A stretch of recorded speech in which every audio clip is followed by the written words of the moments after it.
All right, one and all, welcome to the newest episode of Dragon Quest Poppy Podcast. This is episode 17.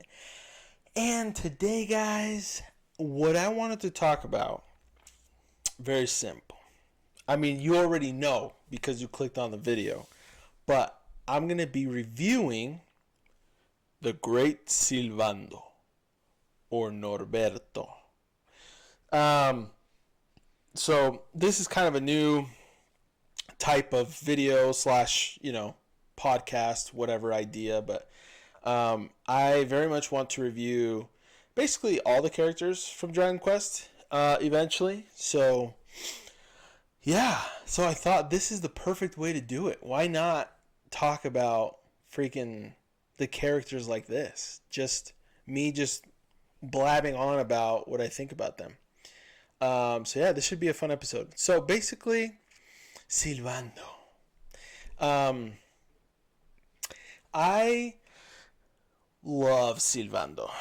I think he's probably my favorite character in Dragon Quest XI. I think. The reason why I say I think is because the cast is really good. It's a very good cast. It's not like Dragon Quest VIII where like we know for a fact Yangus is our boy, is our favorite character. You know what I'm saying? It's harder than that. You know, this character's got this cast in this game has incredible characters. So yeah, and Sylvando's one of them.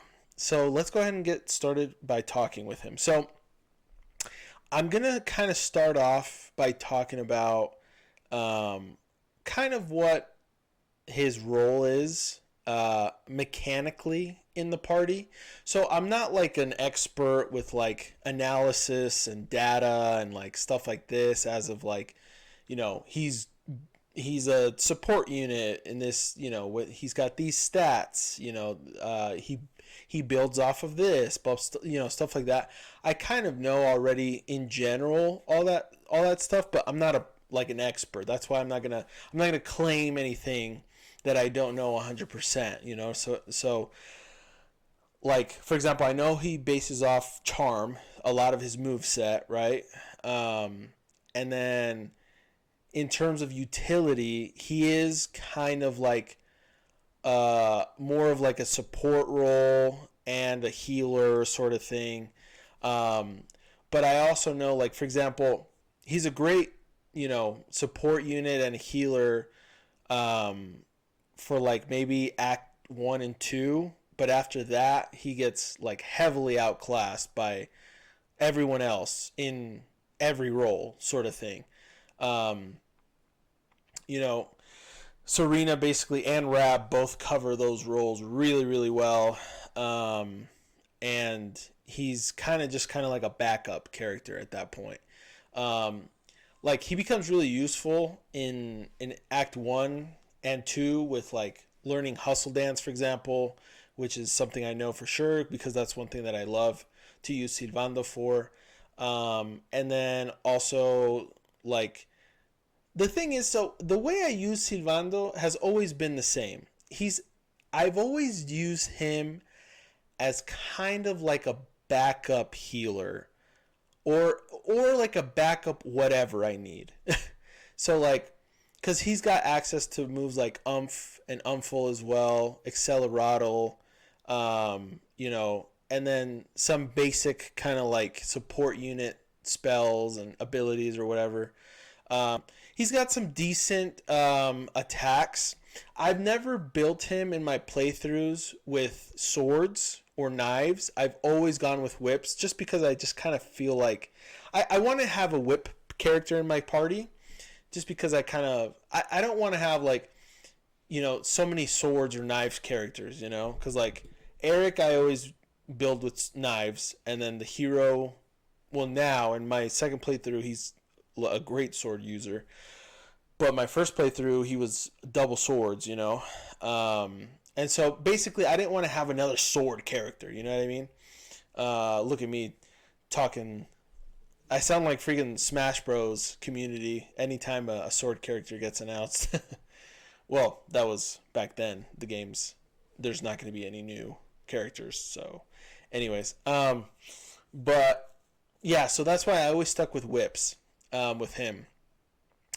And then yeah, but the whips abilities are pretty cool. I actually like them a lot. I love like some of the like I love how you can debuff the enemies or like not debuff but like cause status effects on them with the whips abilities. Um, but the thing is, and again, this is kind of I guess the problem with Sylvando.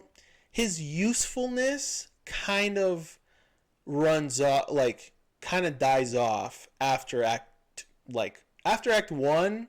He's still useful, but not as much as like in Act 2 he's still useful but not as useful as Act 1. I think Act 1 Sylvando is like prime Sylvando, if that makes sense. So like his utility is very useful, but like for the beginning of the game sort of thing. After that, again, he just kind of becomes a backup sort of character in all senses of the word. And so, and again, that's how I used him. And I still use him to this day. Like, in my second playthrough of Dragon Quest XI, that's how I'm using him. He's literally just my backup. If the hero dies, or if Serena and freaking Rab die, or Veronica, like, he's boom. Okay, here we go. Here's my next healer / support unit, or whatever. So yeah, that's kind of how I see him. And if the hero dies as well, that's kind of how I view him too. I view him kind of as like the backup hero. Especially because some of his moves actually are really useful. I really like his That's Amor move. It does quite a bit of damage, actually. It's a pretty powerful move, especially, and I'm assuming that gets stronger when you build charm more, when you raise his charm. It just seems like that would be the case. You can confirm or deny that, please and thank you. I'd appreciate it.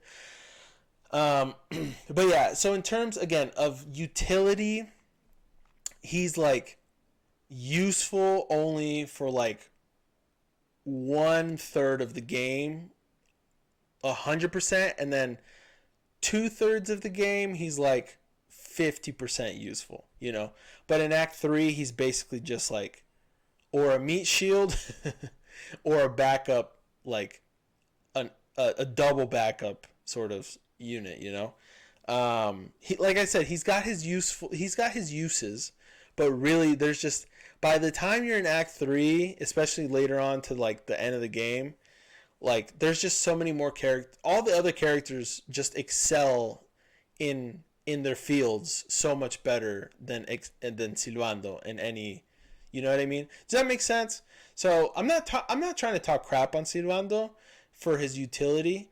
I'm just stating the facts. You know what I'm saying? Like he's I love him as a character. I love him, and again, like I said, I think he's my favorite character in Dragon Quest XI. But let's be honest here, utility wise and usefulness, he's probably like, that's where I rank him, if that makes sense, sort of thing. So yeah, so there's that.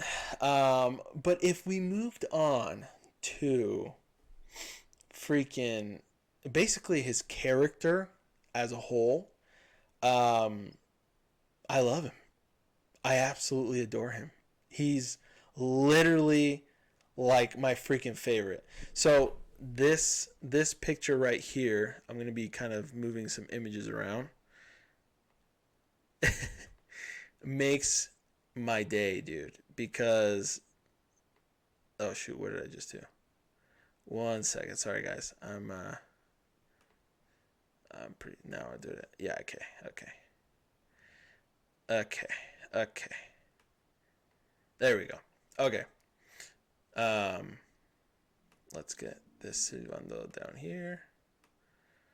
Okay, so yeah, so that picture of Sylvando, I freaking love, dude, and his Soldiers of Smile, obviously.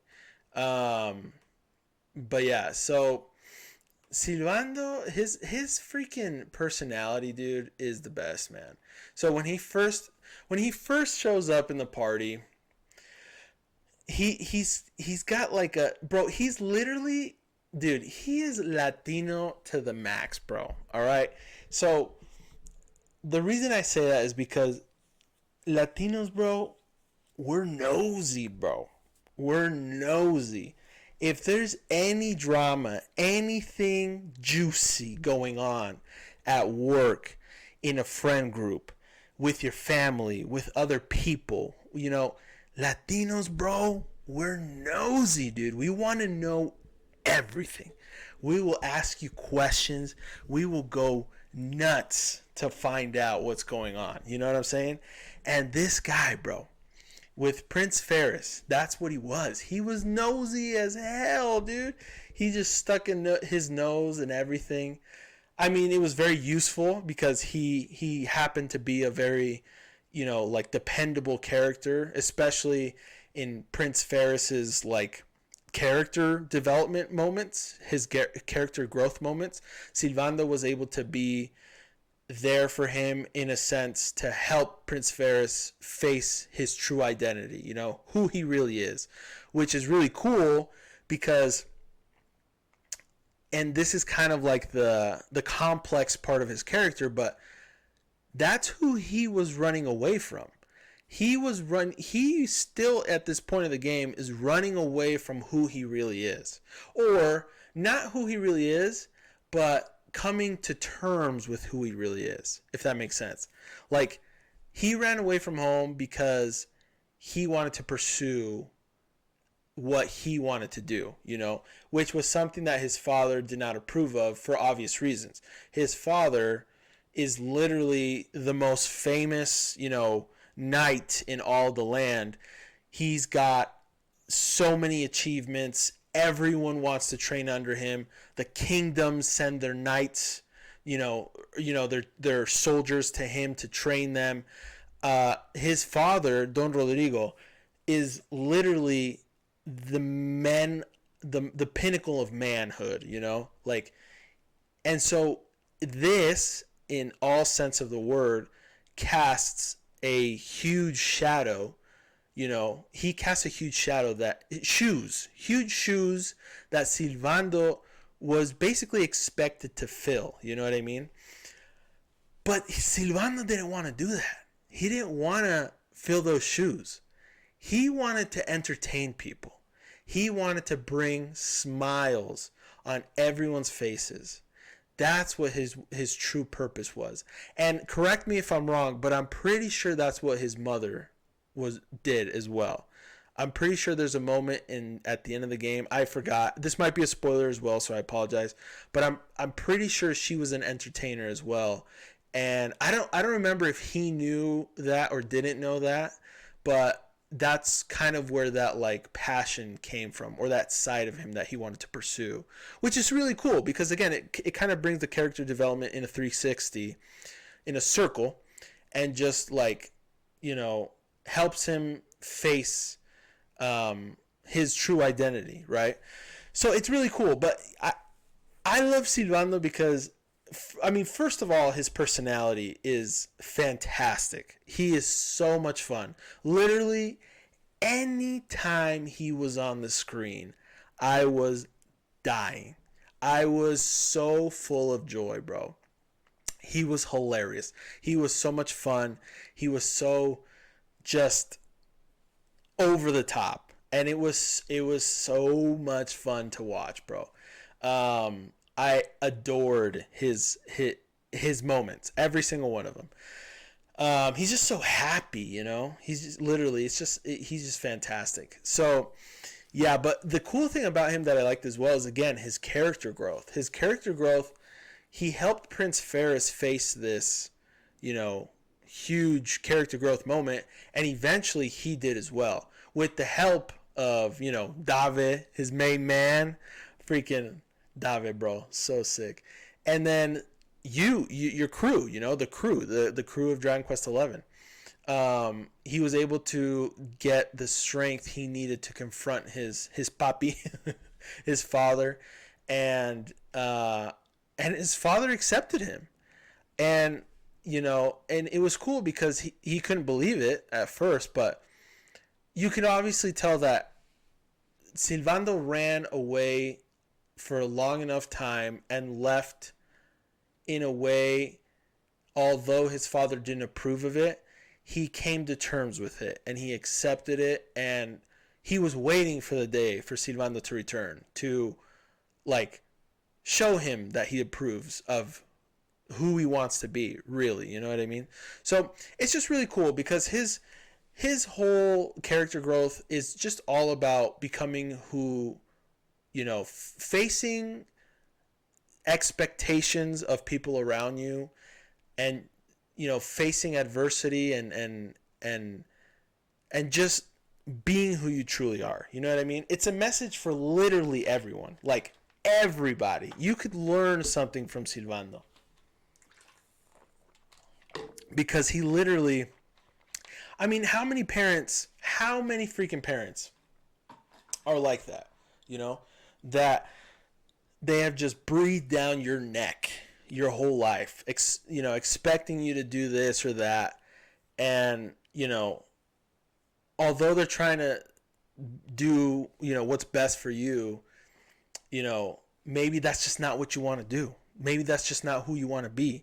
Maybe that's just not what the path you want to follow, And if you truly know who you are and you are sure about that, you need to, confront these expectations and tell them, no, this is who I am. This is who I want to be. This is the path I want to follow. And, and obviously if it's a good path, right? Like we don't want nobody to be doing things that harm them, physically or mentally or things like that. I'm talking about positivity. I mean, Sylvando's whole purpose is to bring smiles to everyone's faces. Like that's a pure goal, that's a pure freaking like just purpose that he wants to fulfill in the world. Like, so that's beautiful, it's poetic. It's just awesome, and he wants to do it in a different way than his father is used to doing it, right? The more, just instead of becoming a knight, he wants to be an entertainer, right? So he's still bringing joy to the world, but in a different way. So so it's really cool. His character growth, his character development, his personality are all just really, really cool. Like, just awesome. Like, I just really learned to respect Sylvando. I loved him from the beginning, but I really started to really love him when when you see his development, his growth, sort of thing. And it's just cool. It's just cool. Like I said, I totally related to it because it's impossible not to relate with him and his story. You know what I mean? Like his development. It's super cool. Like you could definitely learn a thing or two about Sylvando and who he is, who he wants to be, who he became, sort of thing. So it's just awesome. I love it. I just love him. I love him. He's so freaking cool. Freaking great character, great design, great character growth, great story, great personality, just amazing. Absolutely fantastic. So, I don't know. The thing is, in terms of putting a grade or whatever, or a score on a character, I don't want to do that. I don't want to do that with this channel. I don't want to be like, oh, Sylvando is a 10 out of 10 character or an S tier character. Like I've done tier lists about the characters and stuff like that, obviously, but I still, in terms of reviewing characters or games or things like that, I'm having a really hard time wanting to do it 100% and put a score on it because I just don't feel that is natural for me. You know what I mean? I either love something or hate it. I don't know what else to say. But basically, Sylvando's awesome. I'd love to hear what you guys think about Sylvando though. Do you think he's fantastic? Do you think he's too loud? Is he annoying? Is he fun? what do you guys think about him? Let me know. I'd love to know. We can converse about it. But that's I think that's basically it for this episode and for the review of Sylvando. So we talked about his usefulness mechanically, gameplay wise. We talked about his character, development, his personality.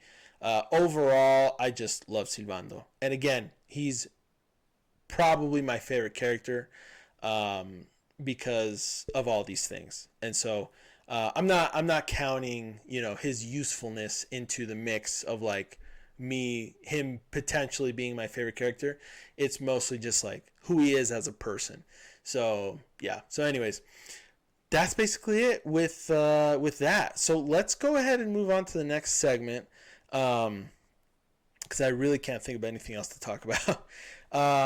So I'm gonna go ahead and widen my camera just so we can see my face bigger. There we go. Okay, well, let's move on to the next segment. If you've watched my podcast before, you'll know that this segment is basically anything I'm watching / playing / doing.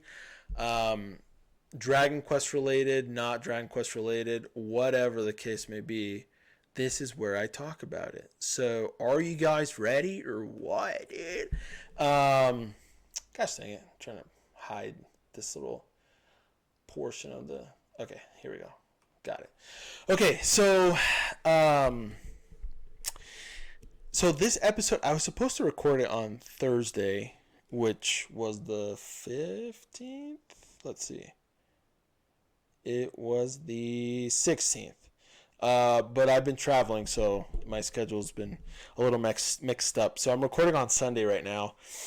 But since last episode, I haven't watched any anime. Yeah, I haven't watched any anime. Or like anything worth sharing, if that makes sense. So I guess we just move on to what we're playing now. So I will say this. I finally was able to play a little bit of Elden Ring, which has been really fun. Yeah, so that I'm still in like Lunaria Lake or whatever it's called. I still haven't gone to the Rhea Lucaria or whatever, the school of witchcraft and wizardry. No, I'm just kidding. But I still haven't got to that area. I just barely helped some blonde girl that's like hunched over get her pendant back or whatever from some dude that's cooking crabs or what do you call it, prunes or prawns, something like that, I don't know. But it was funny because on the way to to get to him where he was like by a shack or whatever, I ran into our favorite character. If you've played any Dark Souls game, you know this character, Patches. And he's such a turd, man. Ever since Dark Souls, the first one, when you first get introduced to him, he's such a turd, man. But I actually thought he was the one that stole the pendant at first. And so I was about to fight the guy, bro. But I like read up on it because I wanted to make sure. I was like, he can't be it, And yeah, it wasn't him. So anyway, I did finish that quest. I didn't fight the crabs dude because apparently keeping him alive, is a good thing for some reason. This is the one thing I like about playing a game much later than when it first came out, because I don't have to like go through the mistakes of like killing someone or not killing them for reasons, like Dark Souls notoriously and Elden Ring and all these Souls games, like you can kill or keep people alive. Some people you don't want to keep alive because they kill everyone else. Some people you do, but there's times you can't even tell, bro. You're like, who is this person good? Is this person bad? Like, who knows? There is always one character though. There's always one NPC that seems to always like to kill all the other characters in like the little hub area, in a Soulsborne game. And so I don't know if I've talked to that NPC yet or not in Elden Ring. Probably not, because there's not many NPCs in the round table, the little hub for Elden Ring. But anyways, the point is Patches is an ass, but he's freaking hilarious. So yeah. So anyways, let's move on to another game. So I'm still kind of playing Pokemon Heart Gold a little bit here and there. Anytime I get a little bit of time. That the reason I played that game, and I think I talked about it last episode. I honestly don't remember, but man, that game, bro, freaking the nostalgia for that game hits me so damn hard, bro. Like, I love that game, and just playing it, I swear I probably play that. I probably replay that game, and I probably have for the last decade.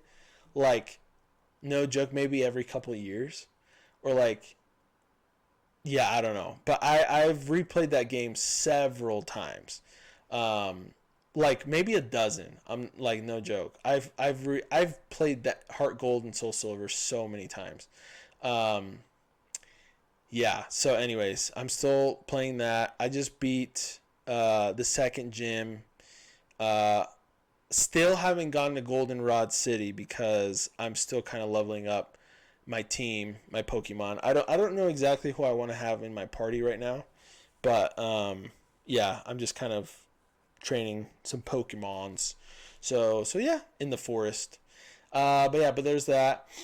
And then besides that, Dragon Quest 4, bro, on mobile, it's pretty fantastic. So yeah, it's a good time.